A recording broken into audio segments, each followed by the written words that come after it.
Microsoft Flight Simulator. It's perhaps ironic that a company that has wedded itself to the concept of a graceful cross-generation transition phase for its Xbox console has also masterminded what is undeniably a true next-generation experience in the PC space, a game that can push CPU and GPU hardware further than any title we've seen to date. Flight Simulator has been described as the crisis for the modern age, a title so ambitious that it will scale upwards into the new generations of PC hardware to come. But perhaps the difference is that with a little thought put into your settings, it's perfectly achievable to get a brilliant next generation level experience on the hardware of today. But suffice to say that upgrading your components can yield huge dividends, and that's what this video, brought to you by Digital Foundry and Nvidia, is going to focus on today. We'll be examining the cost of the next generation experience and how performance scales on the latest Ampere class Nvidia hardware up against the prior Turing and Pascal generations, and suffice to say, expect big leaps from the latest and greatest in graphics technology. So in this video we'll discuss the onerous requirements for getting the very best Flight Simulator experience. We'll be going in depth on the GPU side with fresh benchmarks across a range of content using the main three GeForce product lines. At 1080p we'll be looking at the boost to performance delivered in the most popular GPU class. We'll be looking at how the recently released RTX 3060 scales up against its predecessor, 2060. But perhaps most importantly, the GTX 1060. You see, the Pascal-based card's been around for some time now.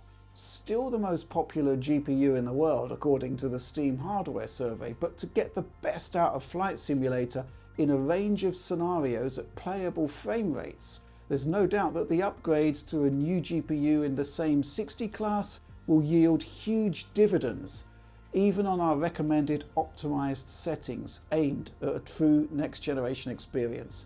And then we'll be repeating that process with the 70 class cards, this time with an optimized 1440p presentation. Again, expect huge gen-on-gen gains, and while the boost from 10 series Pascal to the latest Ampere cards is big, you'll also note some impressive gen-on-gen gains moving from 2070 to 3070 too. Finally, our carefully honed optimized settings are deployed on the 80 series. This time the focus is on a tweaked 4K or 2160p presentation. This little preview shows you just how much extra performance there can be here in the various gen-on-gen comparisons. Of course, we've looked at Flight Simulator in the past. We even returned to the game when the RTX 3080 launched.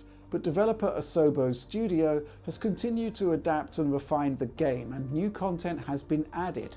In fact, there have been 3 substantial world updates, the most recent being the United Kingdom and Ireland, where high-resolution 3D photogrammetry for London, Oxford, Birmingham, Bristol and Cambridge has been added, along with new handcrafted airports. Microsoft also says that its digital elevation data has been improved and more points of interest added, but that's really just the tip of the iceberg. While new content has been added, I would say though that the core technology is much as it was when we first examined the game, which is to say that it's simply spectacular. Over the years, many claims have been made about the idea of photorealism in games, but the combination of terabytes of cloud-streamed texture data delivered on demand, along with 165 gigabytes used in local storage, along with a phenomenal custom renderer, they all combine to bring us as close as we've come yet to the photorealistic ideal. Terrain-wise, you can explore the entire world. It's like a much higher quality version of Google Earth really, whether it's densely detailed cities, sweeping wilderness or packed forests. It's like Flight Simulator can deliver the entire world at a hugely impressive level of fidelity. The cherry on top is a class-leading atmospheric rendering solution where volumetric clouds combine with stunning lighting to produce often breathtaking effects. Flying close to the ground reveals impressively detailed assets, with cities having their own day-night cycles, obviously, with rendered traffic, thousands of light sources, and a mass of other dynamic elements, all of which is plumbed into that astonishing renderer, all of which sets the stage for what is inevitably a high cost of entry for a premium experience. Well, okay, perhaps that is an exaggeration, because while comparable to Crysis in terms of PC melting prowess at the high end, Flight Simulator does have scalability. Drop game settings down to medium or low, and the game still looks good, and it's opened up to a much wider range of PC hardware. But we'd argue that much of what makes this a true next generation experience suddenly doesn't quite feel as impressive anymore. It's the cost of accessibility, if you like. In our analysis and optimization work, our objective was pretty straightforward: to nip and tuck at the settings, but to retain what makes this game a true technological milestone. Alex's original settings optimization guide is linked in the video description below, but here's where we made our trades. First of all, we consider the top-end Ultra settings more as either a future-proofing measure for the hardware of tomorrow, or else the ultimate iteration of the engine, but perhaps not suited to the hardware of today. By dropping down to high settings and then individually tweaking settings that can make a visual difference with minimal hit to FPS, we can increase performance significantly while retaining everything that makes this next generation masterpiece. And then at higher resolutions, we can also lean into temporal super sampling via the render scale option.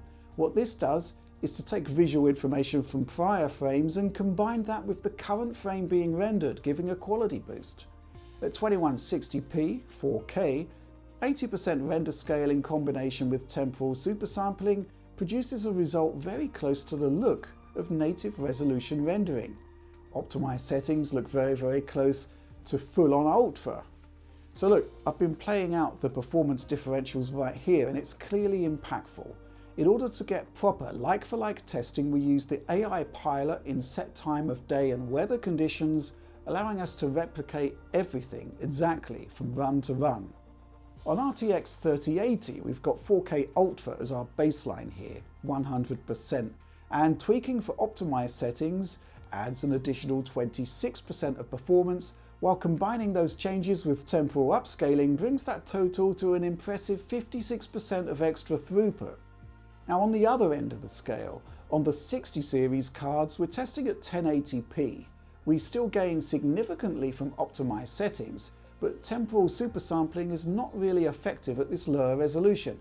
We prefer to bench at native here, as it is the best overall visual presentation. So the performance boost isn't quite so impressive, but it's still on average a very useful 31% increase in frame rate with very little impact to visuals. But let's start at the premium end of the market and take a look at the 80 class cards and how performance scales across the generations. And we're also going to use this opportunity to explain the importance of the CPU in Flight Simulator. So here's the thing. GPUs scale beautifully over time. They gain tremendously in performance from one generation to the next in a way that CPUs just don't. Yes, we've seen a lot more cores being added to the latest CPU designs, but not many games use all of them. In our prior tests with Flight Simulator, we've found that anything beyond 6 physical CPU cores, you don't really seem to gain that much more in terms of performance. In an ideal world, Flight Simulator works best on a 6-core or better CPU running at the fastest clocks possible. But even then, you can find your PC hitting its limits. That's why in this flight path over Doha here, for some reason none of us at Digital Foundry have quite fathomed, one CPU core is locked at full utilization. So while there are gains up against 2080 and especially 1080, you aren't actually seeing the full force of the new Ampere GPU in effect. So let's look at this particular example. At this point in the flight path, the 3080 is only outperforming 2080 by around 15 to 16%, and we're literally just flying over water here. Meanwhile, go back to much earlier in our flight, the scene is a lot richer, and the 3080 is now around 30% faster than the 2080. Of course, in all scenarios, the 10 series card is left for dust. 30 series is 80% to the better on average, but the bottom line, Flight Simulator's performance changes dramatically from scenario to scenario, and the CPU has a huge role to play in that. So we're kind of more interested in graphics scalability across the generations. So let's take a look at scenes that are more of a GPU workout, and why not take a trip at night over London at low altitude to really put this through its paces.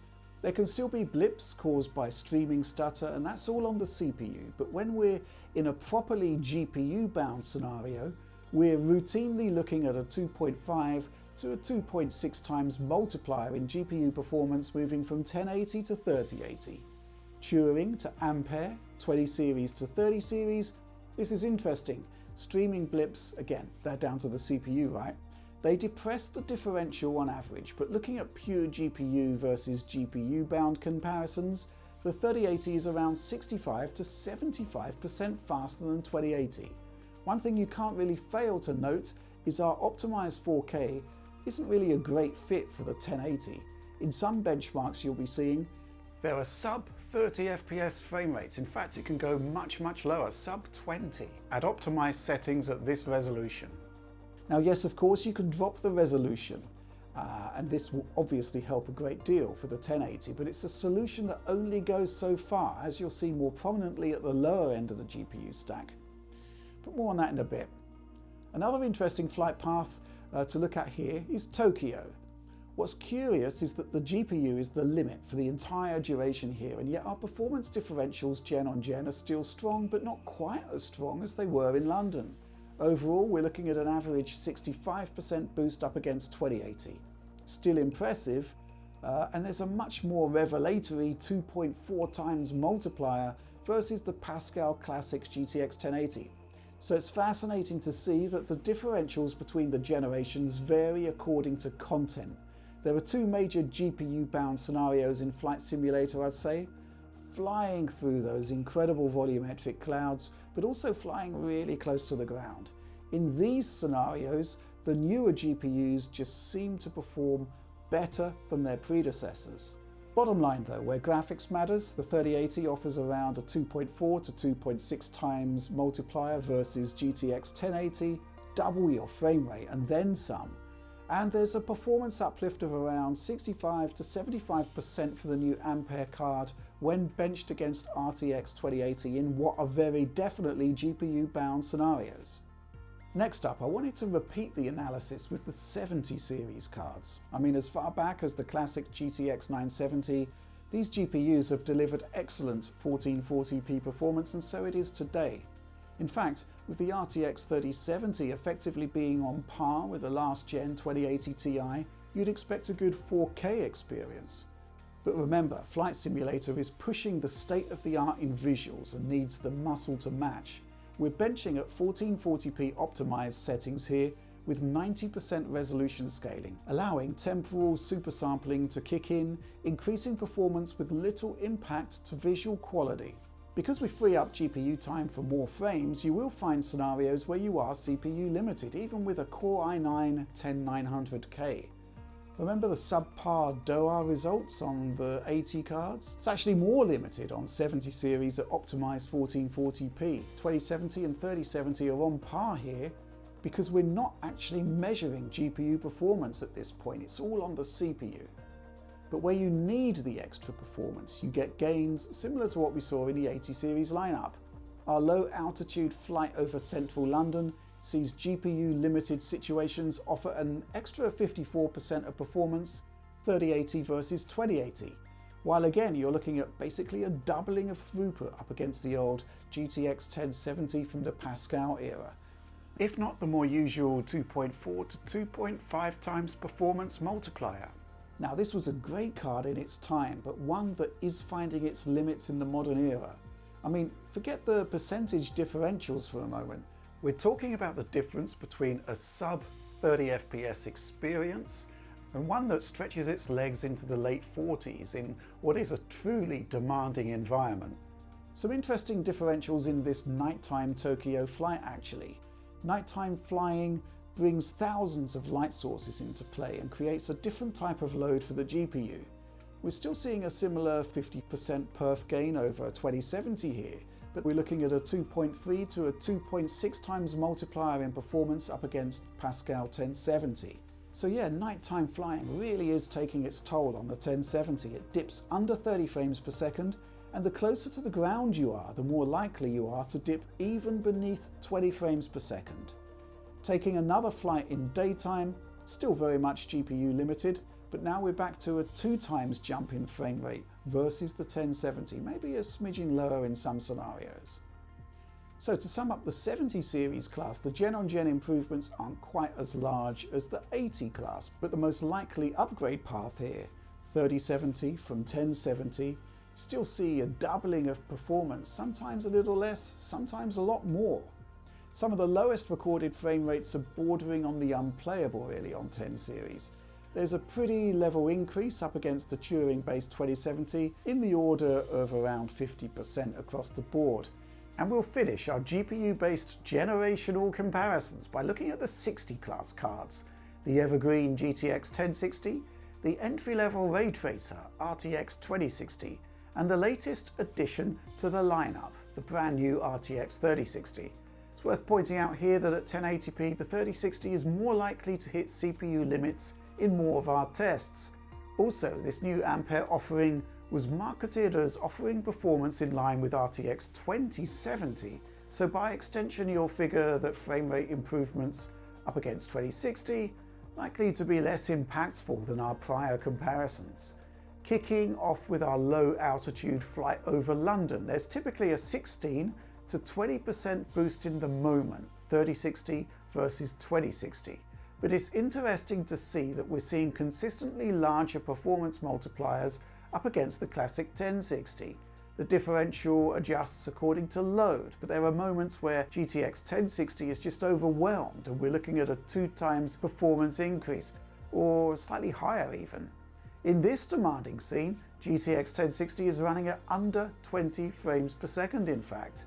Indeed, at its nadir, at the lowest point, we hit a 15 frames per second minimum. So, in Flight Simulator, the lower down you fly, the more the streaming system is put under load. More highly detailed environment data needs to stream in. And this really seems to cause issues for the 10 series where its successors are not only more performant, but there's more consistency in delivering that performance too.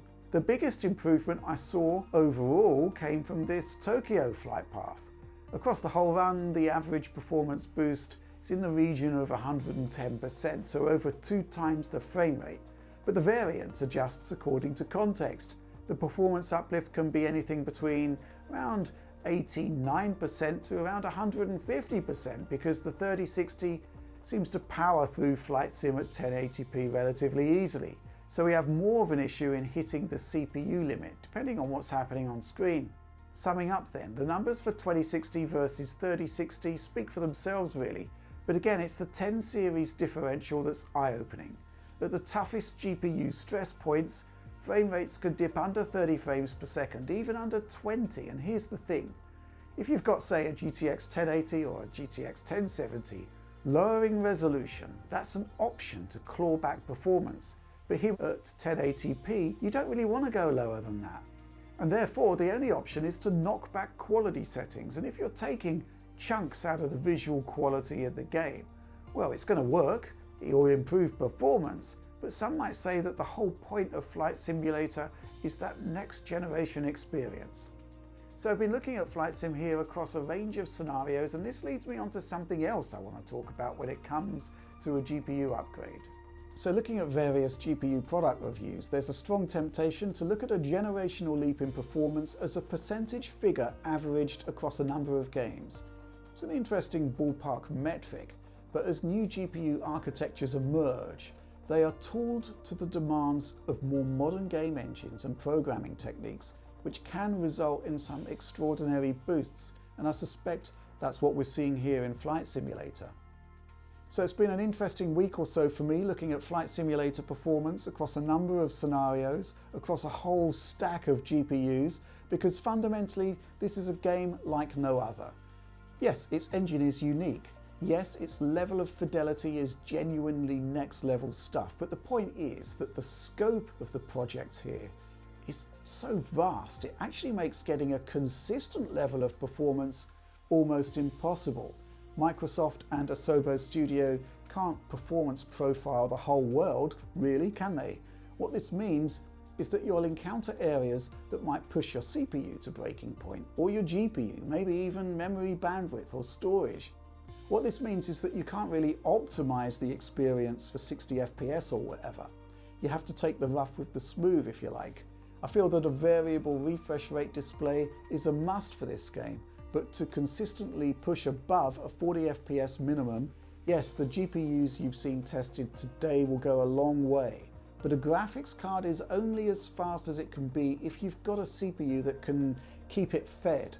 So yeah, I would say 6 physical cores on your CPU or more and make them as fast as possible. That's the ticket for getting the most out of the GPU and the highest frame rates possible. But that's it, that's the video and the end of an extraordinary journey, I think. Today's hardware can deliver an excellent flight simulator experience, but I want to see more. And I get the sense that this voyage into the future of gaming technology, it might only just be beginning. And I do feel that there should be more coming from the developer here. Better CPU utilization is clearly a priority, and I'm really looking forward to the transition to DirectX 12 and the mooted ray tracing upgrade. Integrating DLSS AI upscaling would certainly go a long way in mitigating at least one potential performance bottleneck, this huge demand on graphics hardware, and I'd hope to see that in the fullness of time. We'll certainly be keeping tabs on this phenomenal experience, that's for sure. But for me for now, thanks for watching.